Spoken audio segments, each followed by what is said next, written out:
आज बिहार की जो मैं बड़ी समस्या देखता हूं, लड़का पलायन करना पड़ता है। छोटे छोटे पैसों के लिए दिल्ली में काम कर रहा है। स्वास्थ्य सुविधाएं बड़ी बदहाल है, स्कूल कॉलेजेस उस हिसाब से नहीं है। सब कुछ बदहाल है। हाँ, मतलब एक होता है कि प्रदेश में बदहाली है, बिहार में बदहाली में प्रदेश चल रहा है। जी। अब ये कैसे बदल जाएगा? तो पहली बात की जो भी बदलने का रास्ता है, जो भी वादे हैं, जो भी आगे का प्रोग्राम है, जैसे मैंने आपको बताया कि इसका पूरा ब्लूप्रिंट जारी करेंगे। ये नहीं बताएंगे सिर्फ कि कहेंगे कि नौकरी दे देंगे, ये बताएंगे कि नौकरी कैसे देंगे, पलायन कैसे रोकेंगे। तो जो सबसे बड़ी समस्या है पलायन में, उसका एक आंसर। बिहार में श्रमिकों का, मजदूरों का पलायन इसलिए है क्योंकि यहाँ से पूंजी और बुद्धि का पलायन है। बिहार से आप पत्रकार हैं, आरबीआई का आंकड़ा निकालिए, पिछले 30-32 सालों में 1990 के बाद बिहार के बैंकों ने 26 लाख करोड़ रुपया यहां से पूंजी दूसरे जगह ट्रांसफर कर दिया। आरबीआई एक आंकड़ा जारी करता है सीडी रेशियो। देश भर में सीडी रेशियो 70-75% होता है। मतलब जितना पैसा आप बैंक में रखते हैं, 70-75% पैसा बैंक लोन के तौर पर आपको देता है, समाज को देता है, ताकि आप घर बना सकें, गाड़ी खरीद सकें, रोजी रोजगार कर सकें। बिहार में सीडी रेशियो है एवरेज 40%। लालू जी के जमाने में 18% था, अभी नीतीश की सरकार में 40% है। इसका परिणाम क्या हो रहा है? पिछले वित्तीय वर्ष में बैंकों ने यहां से 2,60,000 करोड़ रुपया दूसरे राज्यों में ट्रांसफर किया है। ये पैसा जा कहां रहा है? ये पैसा जा रहा है गुजरात, कर्नाटक, केरल, तमिलनाडु, आंध्र प्रदेश, तेलंगाना। वहां पर सीडी रेशियो कितना है? 90, 95, 100, 105। अब इसका असर क्या होता है? मान लीजिए कि अगर आपको लोन न मिले तो आप गाड़ी खरीद पाएंगे?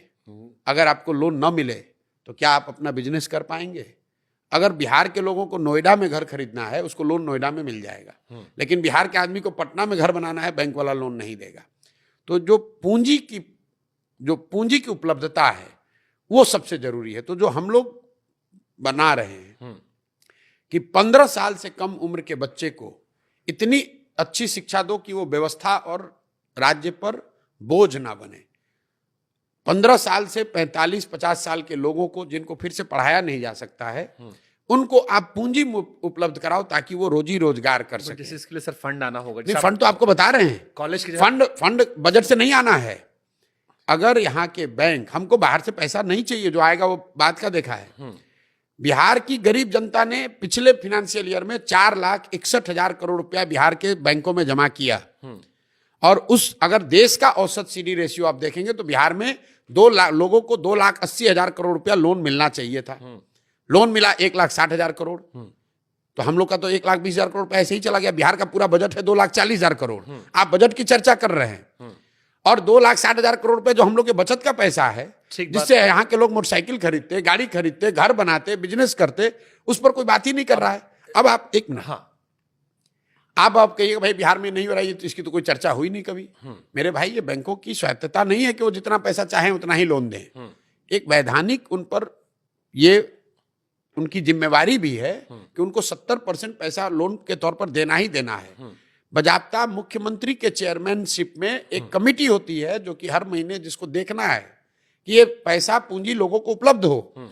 लेकिन बिहार में जैसे टीचर, दरोगा, डॉक्टर, इंजीनियर, अफसर बात नहीं सुन रहा है सरकार की, वैसे बैंकर भी नहीं सुन रहे हैं। एक मेरी बात पूरी होने दीजिए। आप इसका एक उदाहरण देखिए। मान लीजिए कि आप एक युवा हैं जिसको बाल काटने आता है बिहार में। आपके पास 20,000 रुपया है। आप बैंक में गए कि अगर हमको 80,000 रुपया लोन मिल जाए तो मैं एक सैलून डाल दूंगा, 4-5 लोगों को रोजगार भी दूंगा, अपना परिवार भी चलाऊंगा। बैंक से लोन मिला नहीं। अब आप 20,000 का इस्तेमाल कैसे करेंगे? 5,000 रुपया किसी जॉब के दलाल को देंगे, ठेकेदार को देंगे, जो आपको बॉम्बे में किसी सैलून में नौकरी दिलाएगा। 5,000 रुपया का ट्रेन का टिकट, बस का खरीदेंगे, वहां जाकर खोली में रहने का, स्लम में रहने का एडवांस देंगे। वो 20,000 का मूलधन भी गया, बॉम्बे में खर्चा हो गया। और जो आदमी यहाँ पर सैलून चलाकर एक छोटा व्यवसायी इंटरप्रेनर हो सकता था, 4 लोगों को रोजगार दे सकता था, अब वो बॉम्बे में जाकर मजदूरी कर रहा है, बाल वहां भी काट रहा है। बाल काटने उसको आता है, लेकिन वो बाल पूंजी के अभाव में मजदूर बन के काट रहा है। अगर उसको पूंजी होती तो बिहार में वो छोटा इंटरप्रेनर बन के होता है।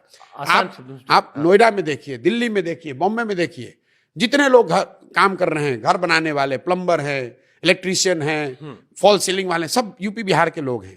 अब मेरे भाई, अगर बिहार में घर बनेगा तो वो लड़का दिल्ली में क्यों काम करेगा? मैं 100% और बिहार में घर कब बनेगा?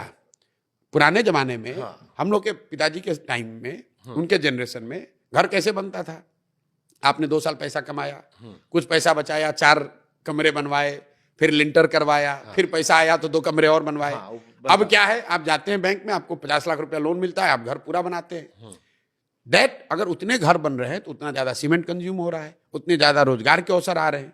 तो जो हमारे साथ दुनिया भर के इकोनॉमिस्ट जिनको मैंने साथ में जोड़ा है, जो हम लोगों ने मॉडल बनाया है कि अगर बिहार में पूंजी की उपलब्धता को ठीक कर दिया जाए तो बहुत बड़े पैमाने पर डिस्ट्रेस माइग्रेशन को रिवर्स किया जा सकता है।